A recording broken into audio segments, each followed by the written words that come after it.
Okay, let's continue with Emerald Tablets. This is part 7. Down through the ages I lived, seeing those around me taste of the cup of death and return again in the light of life.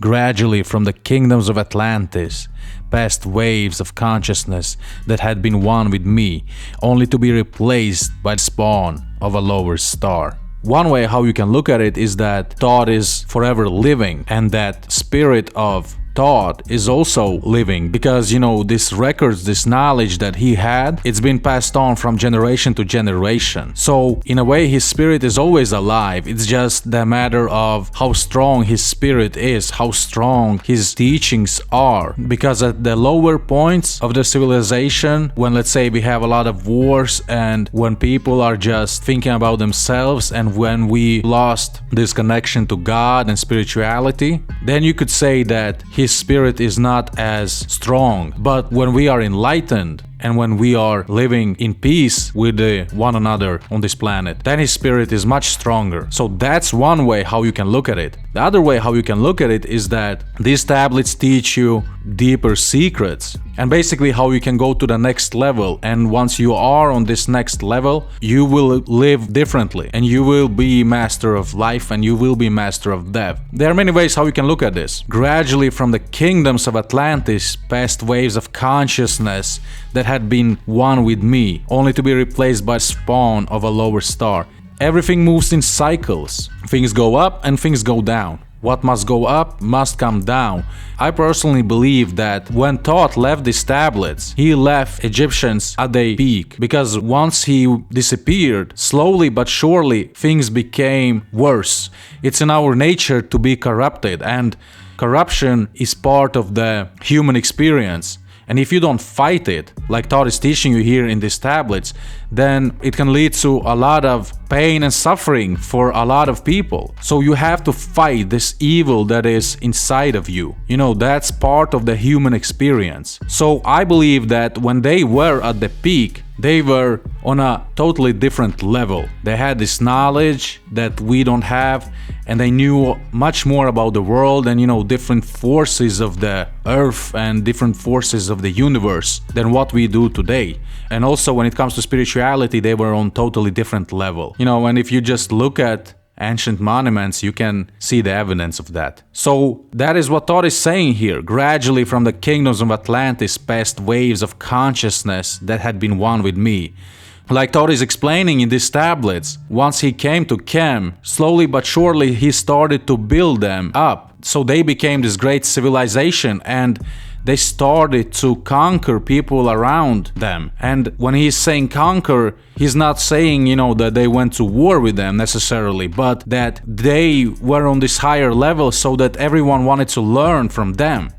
This better way of living, this better way of life, and that's what Egypt was known for. And even in more recent times, all those Greek philosophers, they always said that they went to Egypt to learn knowledge. So Egypt, even like 2000 years ago, was, this great place of knowledge. For example, you also had this world famous library there, Library of Alexandria, that eventually got burned down.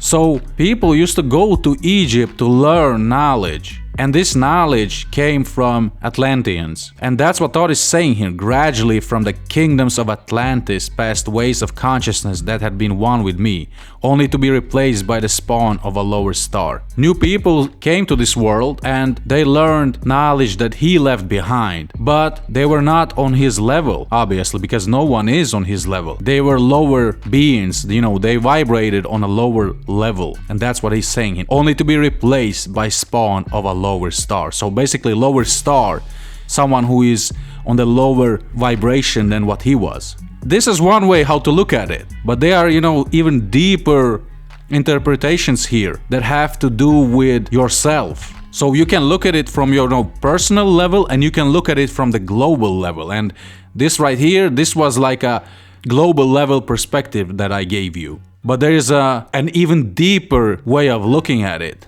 Okay, let's continue here. In obedience to the law, the word of the master grew into flower. Downward into darkness turned the thoughts of the Atlanteans. So basically, like I said here, what must go up must come down, and It's all about, this inner demon, inner evil that you are fighting within yourself. And like Thoth is saying here, downward into the darkness turned the thoughts of the Atlanteans. Darkness, in this case, he is trying to tell you that people basically became selfish, people became evil, people turned away from God, so they fell into the darkness. And you don't have to look far. Just look at our, modern world to see what Thoth is talking about here. All these greedy people who are running these societies, people who start wars, people who just want to make money, people who are manipulating the public, people who are pushing basic agendas and things like that. So basically evil people with bad intentions who don't care about other souls. So that's what Thoth is saying here, that evil will always exist and good will always exist as well. That is part of this reality, that is part of this existence, that is part of this experience here on earth. Good and evil will always exist. That's the oldest tale that we have in this world. Until at last, in this wrath arose from his Agvanti the dweller, speaking the word, calling the power. Deep in earth's heart, the sons of Amenti heard, and hearing, directing the changing of the flower of fire that burns eternally, changing and shifting using the logos, until the great fire changed its direction over the world and broke the great waters, drowning and sinking, changing earth's balance, until only the temple of light was left standing on the great mountain of Undal, still rising out of the water. Some they were who were living, saved from the rush of the fountains. So, this right here is also very, very deep. Like always, you can look at it from different levels. You can look at it from a more global level and you can look at it from a personal level. And if you look at it from more global level, then you can look at it as catastrophic event where people drowned. And that's kind of the story of Atlantis. They basically destroyed themselves. And also, if you look at Bible and stories about Noah and the great flood, you can basically make some connections here. But I personally look at it from a more spiritual level, and there is an even deeper personal meaning here. Call to me then the Master, saying, gather ye together my people, take them by the arts ye have learned of far across the waters, until ye reach the land of the hairy barbarians, dwelling in caves of the desert. Follow there the plan that ye know of. Key word here, to me, is hairy barbarians. Look at the Sphinx. Okay?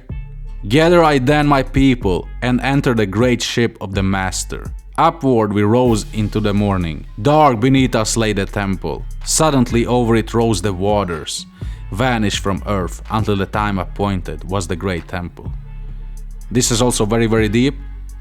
Fast we flew towards the sun of the morning, until beneath us lay the land of the children of Chem. Raging they came with cudgels and spears, lifted in anger, seeking to slay and utterly destroy the sons of Atlantis.